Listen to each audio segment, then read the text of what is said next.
About 43,000 international travelers fly into New York's John F. Kennedy Airport every day. By passenger volume, it's the U.S.'s largest international airport of entry. And in just Terminal 4 alone, that equates to almost 1,000 bags an hour. And in those suitcases, there's a lot of stuff, some of which isn't allowed into the country, including 120 pounds of food per day. So what happens to all those confiscated items anyway?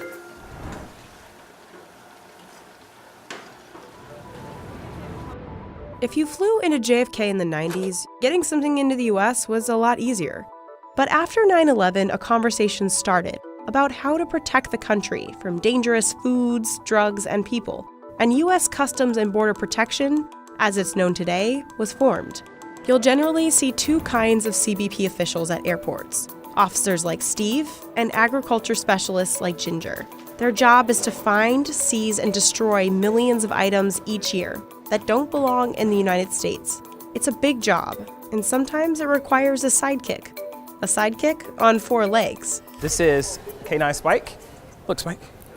He is an 8-year-old Belgian Malinois. I've been his only handler from day one. He's trained in narcotics. During the duration of our career, probably seized over 400 different seizures.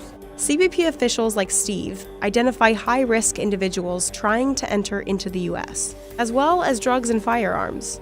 And because these are such high stakes, dogs like Spike are trained in a special way, in what's called passive response, meaning if they sniff out drugs, they don't scratch, they don't bark, and they don't make a scene. They sit. And if they're right, the dog gets rewarded. His reward is actually this toy right here. So he likes to play. So, ain't that right? You like to play. You like to play. Yes, you do. Yes, you do. Let me see it. Let me see it. Here at the port, we've caught up to 16 keys of ecstasy recently. Narcotics are then seized and sent to be incinerated. The incinerator's location is kept a secret as a matter of national security. Now, pretty much everyone knows that narcotics aren't allowed through U.S. borders, but actually drugs aren't the most commonly seized item at JFK. Food is. When a regular traveler arrives in the U.S., they're required to declare any food items they're bringing in, or face up to a $1,000 fine for the first offense. These items aren't taken because agents want to eat your yummy Spanish ham or Caribbean mangoes. It's because agents are responsible for protecting American agriculture from any foreign pests or diseases that could affect our livestock or crops. And that's where agricultural specialists like Ginger come in. Everything gets destroyed to protect against that pest risk. We are protecting the country's agricultural interests. We're protecting against bioterrorism, where someone could intentionally try to bring in items to wreak havoc in this country. Foreign bugs hitchhiking in luggage have wreaked havoc in the U.S. before. Florida's orange and grapefruit growers lost $2.9 billion from 2007 to 2014, thanks to the Asian citrus psyllid. And since being introduced into the U.S. in the 90s, the Asian longhorn beetle has ravaged hardwood trees. Eradication efforts between 1997 and 2010 cost more than $373 million.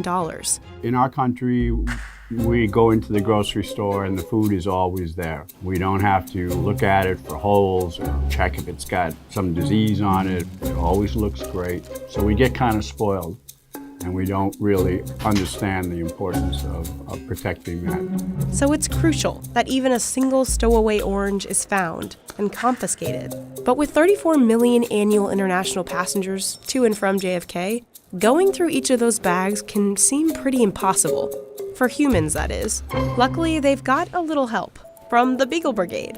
This 4-legged officer is Biscuit, and like Spike, Biscuit is trained in passive response.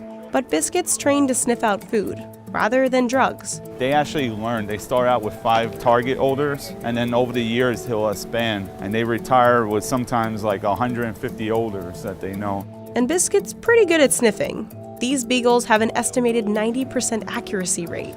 Watching your dog sit on 3 grapes in a Samsonite hard-side suitcase is just incredible. Scientists say their nose is 1,000 times stronger than ours, and they prove it every single day. Once Biscuit sniffs out an item, the passenger in question and their bags go to Ginger, who will x-ray and search the luggage. Okay, these are both your bags, correct? Okay. Did you pack everything yourselves? You pack your bags yourself? Okay.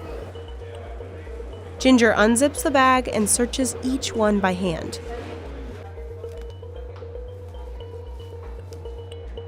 And if she finds something that's not allowed, it's seized and held in temporary bins. This is very common from that region.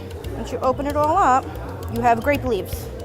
These are horse meat sausages. This is another very good example of what we get very frequently, especially in the springtime. This is a plant that they're planning on bringing here to grow. So anything for propagation has additional in-tray requirements. So this is 2 families worth from one flight.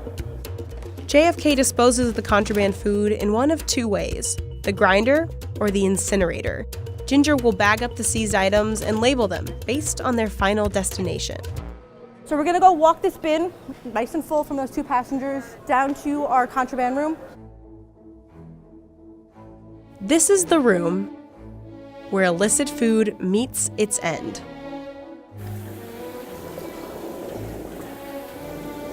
This is our grinding machine. This is what we'll generally use for fruits, vegetables, that kind of commodities. It is called the Muffin Monster. But before Ginger can send a piece of fruit down the muffin monster, she cuts it open, squishes it, and inspects it. She's looking for evidence of diseases, insertion points for insects, and exit points for larvae. If she finds a little bug, like this one, she neutralizes the pest risk and sends it to the U.S. Department of Agriculture for further investigation. Now it's back to the muffin monster. 120 pounds of food are grinded up each day from arriving international passengers. Avocados, mangoes, and citrus are among the most common fruits that end up in the grinder. We do get messy. It's important to dispose of it properly. I love to eat as much as everybody else. I'm a big fan of food, but I know the importance of making sure that what we seized because of established risks is disposed of properly to prevent it from causing problems. So the next time you've got an orange tucked into your luggage, declare it, and let experts like Ginger decide if it's admissible. And leave the Serrano ham in Spain, because Biscuit will find it.